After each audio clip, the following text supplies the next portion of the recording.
We've all heard about the problems of foreigners buying land in Spain, Tenerife, or even Bulgaria. But those problems come pale in comparison to what can happen in Thailand. For a start, foreigners can't own land here. So they put their properties in the names of their Thai wives or in Thai companies, or they take out 30-year leases. All these have their pitfalls, but perhaps the worst pitfalls of all come from foreigners who come here to Thailand with the intention of ripping off their fellow countrymen.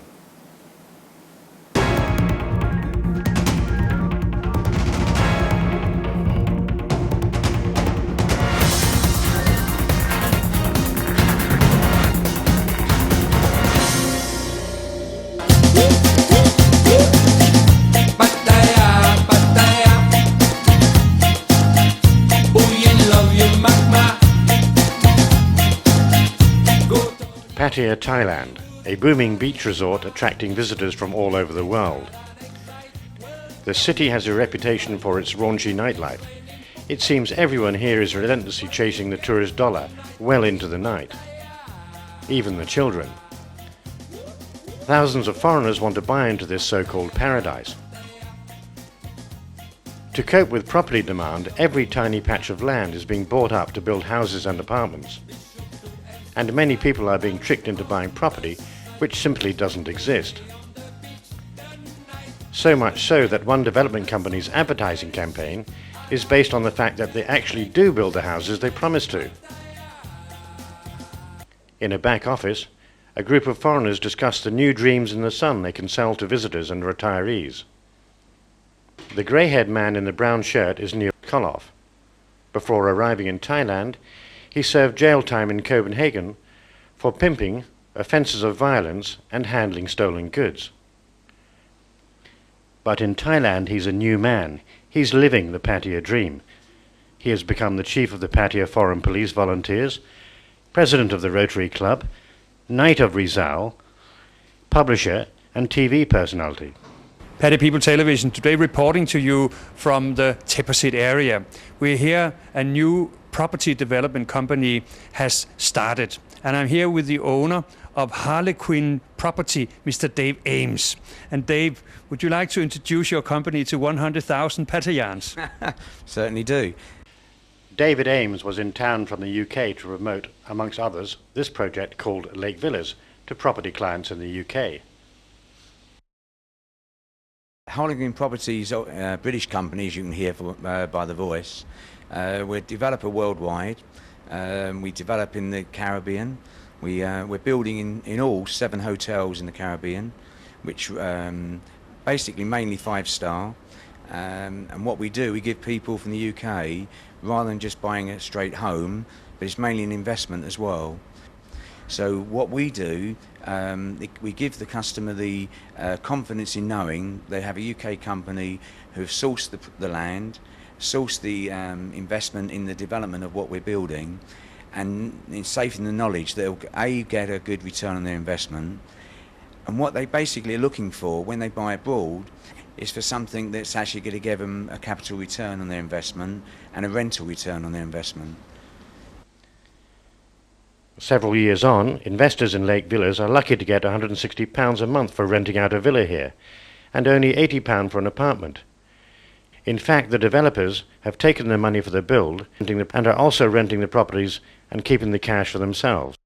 David Ames of Harlequin UK now has a website dedicated to him.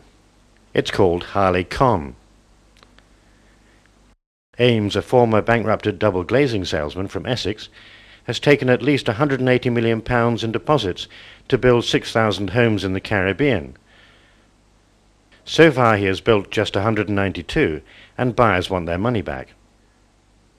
In Thailand, Ames left control to Richard Horton, who transferred the projects to Thailand Property, Media and Exhibition Company, also known as TPME. Horton, like Koloff, has reinvented himself. In Pattaya, he too got himself elected as president of the same Rotary Club. He could be seen running around town giving charitable gifts to worthy causes, and people invested in his integrity, hundreds of them. While Horton and his associates were hamming up projects like Jade Gardens, Chang Gardens, and Forest View, people like Marine Toby Brockhurst were sending in cash for their property dreams. Toby, who served on HMS Bulwark with 45 Commando in Lebanon and Iraq, first bought into a project called Chang Gardens with his Thai wife Wana. Back in Thailand with his wife, Toby took us to the construction site. It's the same today as it was then. It was going to be apartments and some townhouses. Originally they said I'd be transferred into Emerald Palace, but then that changed again and I was transferred into a new development called Phoenix Grove. I'll show you the next place I was offered. That's at Phoenix Grove. Yeah, Grand Villa. Phoenix Grove was now Grand Villa and being developed by someone else. And the only bricks laid here at Forest View were for a guard post to protect the site from thieves. Now 28-year-old Toby is counting the costs since he made his first down payment 6 years ago. I started paying in September 2006 and the last payment I made was in March 2008. I paid just over 1.5 million back. And he has offered to refund the money to you? In March 2010, I asked, said I basically had had enough and wanted a refund, and he agreed to pay me over 12 months in instalments. And I kept emailing him and he kept promising, he kept saying, look, the money's coming, the money will be there this month, this week, and then 2 years later, still nothing.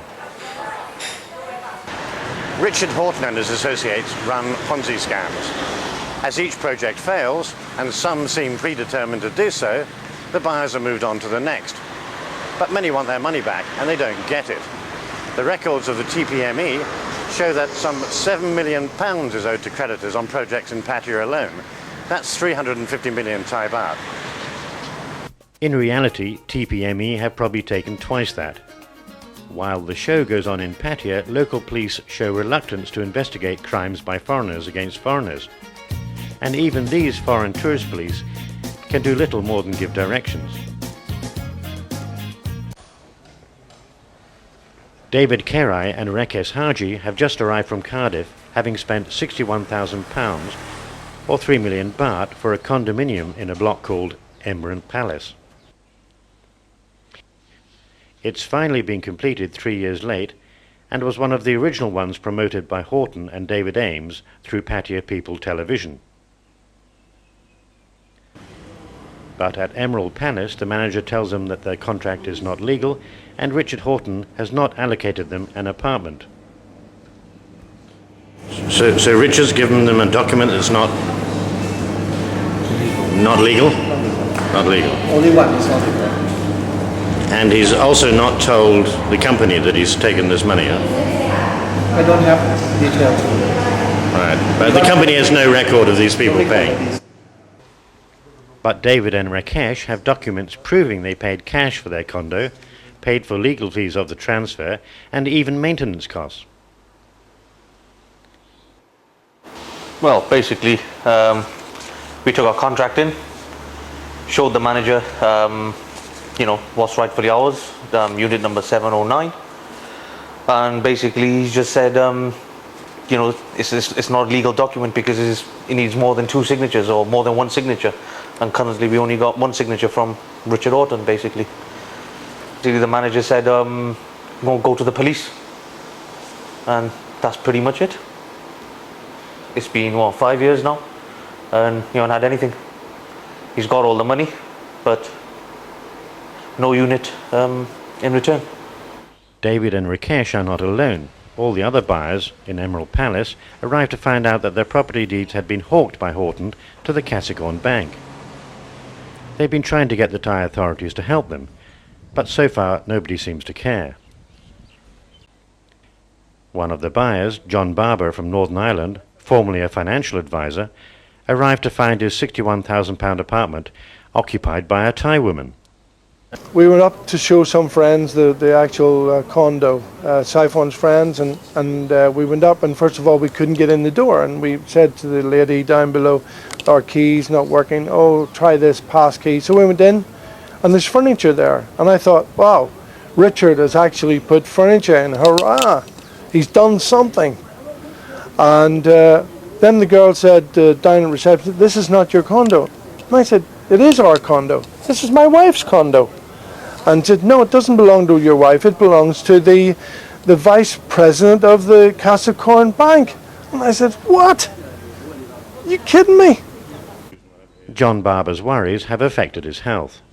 So I've been retired now. My business partner died, and I've been living mostly in the UK, coming back here for trying for a holiday. But this has put a big financial burden on anything that we had, really. And all buyers at Emerald Palace have been hurt badly.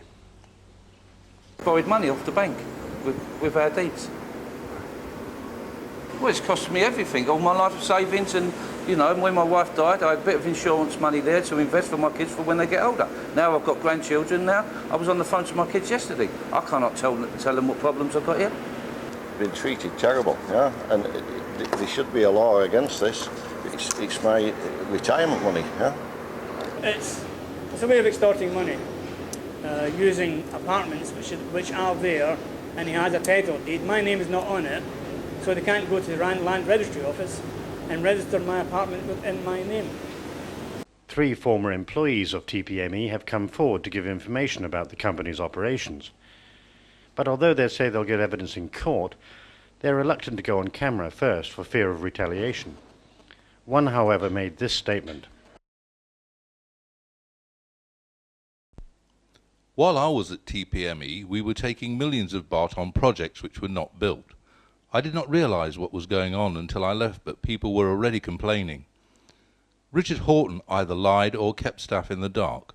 On one project, Compton Gardens Phase 2, over £1 million must have been taken within a period of 6 weeks because clients were asked for 50% deposits. But cash never came to Thailand, and I'm informed it was transferred to Dubai. Cash which clients gave for homes in Phoenix Gardens went into Emerald Palace. Mr. Horton, I believe, had bank accounts in Britain and France, where he also had property, but I do not think he had much legal status in Thailand.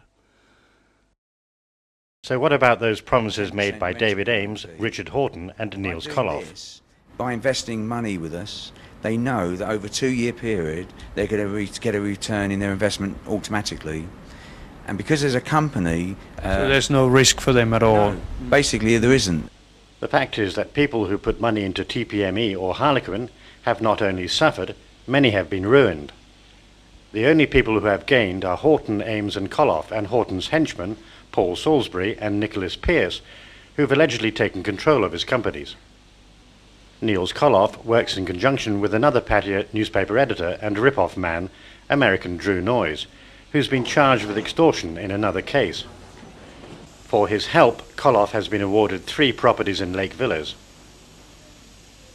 While angry buyers have had their water and electricity cut off after holding payment in protest, Koloff's units are unaffected, though he has the biggest debt of all.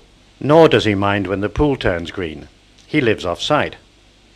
But when buyers brought their problems to Mr. Koloff's attention, he told them, as a threat, to shut up or they might attract the attention of the media themselves.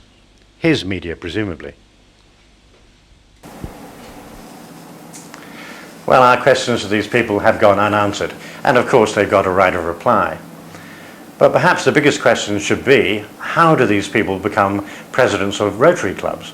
How do they become newspaper publishers? How do they become police chiefs? To find out, follow the Flying Sporran at andrewdrummond.com.